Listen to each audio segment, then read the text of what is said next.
Está começando mais um programa no Nossos Pesquisadores. E o bate-papo de hoje é com o professor Daniel, que vai nos falar um pouco mais sobre a importância do dia 20 de maio. Para quem não sabe, o dia 20 de maio é o dia da metrologia. Professor, explica um pouco essa importância que se tem dia 20 de maio para a metrologia.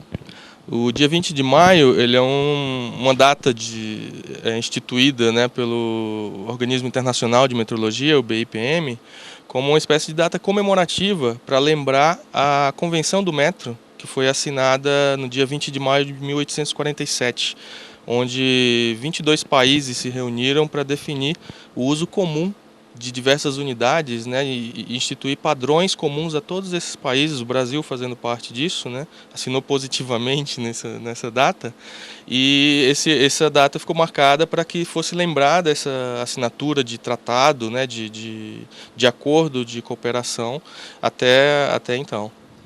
Mesmo porque é uma curiosidade, porque às vezes a gente fica pensando, mas de onde surgiu o metro, centímetro, milímetro, e como que se você for em qualquer país do mundo, essa parte de metrologia é a mesma, embora mude algumas funções, mas a questão de numeração e de tamanho é a mesma. Qual a importância disso para a ciência? Isso é importante para a ciência, para a indústria, para o comércio, para que você mantenha referências comuns, né? Não adianta um comerciante negociar a venda de uma mercadoria se ele comprou com a unidade uma referência diferente. Isso muito antigamente era desse modo e alguém sempre levava vantagem, né? Então a necessidade dessas referências comuns é justamente para que você tenha pontos de referência e que se possa conversar uma espécie de linguagem comum para todos esses países, né, que negociam entre si, que desenvolvem ciência, né, em colaboração ou numa competição saudável, né, de mostrar resultados de forma que outras pessoas confiem, entendam. Por isso que às vezes a gente vê nos jornais, nos telejornais, porque de acordo com o Inmetro, o Inmetro não aceitou, não foi real, isso tem que ser mudado. É para isso que serve, então, seria no caso do Inmetro? Todos os países têm que ter, né, organismos de regulamentação. No caso do Brasil, no Brasil, esse organismo de regulamentação, inclusive de linhas de desenvolvimento, né, que dá nortes ou dá vetores de objetivos, no caso é o Inmetro, o Instituto Nacional de Metrologia, que nós temos. Ele não só regulamenta, como ajuda a desenvolver, em algumas áreas ele desenvolve. E existem 3 tipos de metrologia que a gente considera, né? Metrologia legal, metrologia industrial e a metrologia científica. Como há necessidade de manter metrologia legal, né, do ponto de vista institucional, de regulamentação, isso tudo é feito pelo Inmetro. A metrologia industrial é que é usada para controle de qualidade na indústria, fabricação de produtos, tudo mais. E a metrologia científica é o desenvolvimento de novos artifícios, novos métodos, novos experimentos para que a gente possa referenciar ou gerar referências, né, cada vez mais exatas das diversas grandezas que nós queremos medir. Então, mas para a metrologia científica, às vezes é muito complicado um só organismo ou um só lugar ter todas essas linhas de desenvolvimento. Isso é espalhado em diversos laboratórios de colaboração.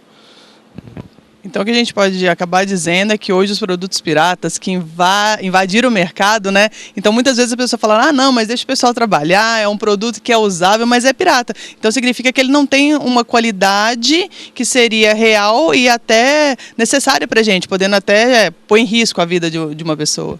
Essa necessidade de regulamentação, fiscalização, ela é muito importante, porque se eu vou comprar um quilo de legume ou um quilo de fruta na quitanda, eu quero que aquela balança que esteja pesando a mercadoria seja confiável. Senão eu estou estou pagando a mais, né? O comerciante não vai querer também ganhar a menos. Então existe esse balanço, no caso, para que tudo seja bem calibrado, bem referenciado, fiscalizado, para que isso se mantenha. É uma questão comercial. No caso de ciências, é como a gente melhora essas características.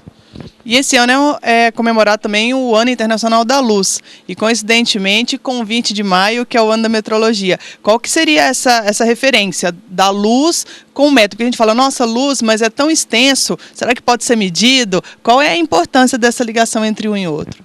A luz ela é uma grande ferramenta para que a gente consiga fazer medidas com mais e mais exatidão.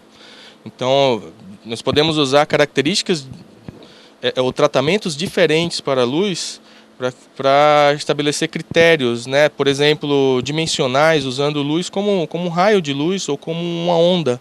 Isso me dá características de grande resolução em medidas de tamanhos de padrão, de blocos para medição de grandezas mecânicas, ou mesmo para que eu possa medir vibrações ou movimentação em eixo de motores, por exemplo. Se um mancal de um motor é bem balanceado, eu posso usar luz para fazer esse tipo de medição, e eu uso características da luz para fazer isso. Ela é usada como uma poderosa ferramenta para que eu possa tirar mais e mais resolução.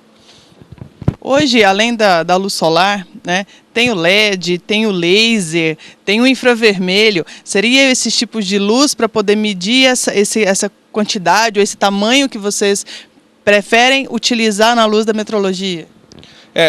A questão de usar a luz é sempre porque a gente considera que a luz ela não interfere no processo, ela, pelo menos interfere minimamente no processo. Você não toca mecanicamente num objeto para fazer a medição se você consegue fazer isso usando luz. É muito difícil, na verdade, enumerar rapidamente todas as aplicações diferentes, né, da luz, não só em metrologia dimensional, como ela é chamada, né, para medições mecânicas, como também para outros tipos de caracterizações. Hoje se fala, inclusive, não em usar luz diretamente, mas em usar características que a luz possibilita para medir até padrões de massa. Né?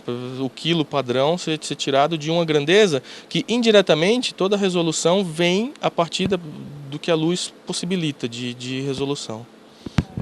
Falando um pouco sobre o relógio atômico, no caso, qual que seria também? Porque a sua especialidade é o relógio atômico, você trabalha com isso, desenvolve pesquisa nisso.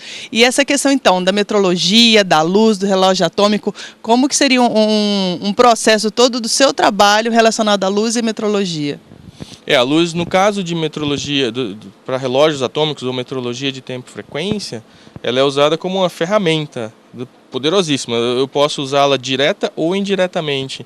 Se eu uso indiretamente, quero dizer que a medida que eu tiro não é de luz, mas é numa frequência bem abaixo, como uma frequência de micro-ondas ou radiofrequência.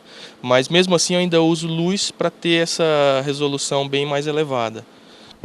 Além assim, de relógio atômico, teria alguma outro tipo de situação que traria benefício essa metrologia através da luz? Essa manipulação de átomos ou manipulação de sistemas usando luz ou usando a luz como referência, realmente ela não precisa ser usada só em relógios atômicos diretamente, né, para uma medida de tempo. Ela pode ser usada em outras aplicações ultra precisas que nós consideramos, como, por exemplo, em sensores inerciais. Gravimetria, giroscópios podem se servir dessa alta resolução que a luz possibilita para que a gente desenvolva sensores cada vez melhores. Iremos agora para um breve intervalo, daqui a pouco voltaremos mais com nossos pesquisadores.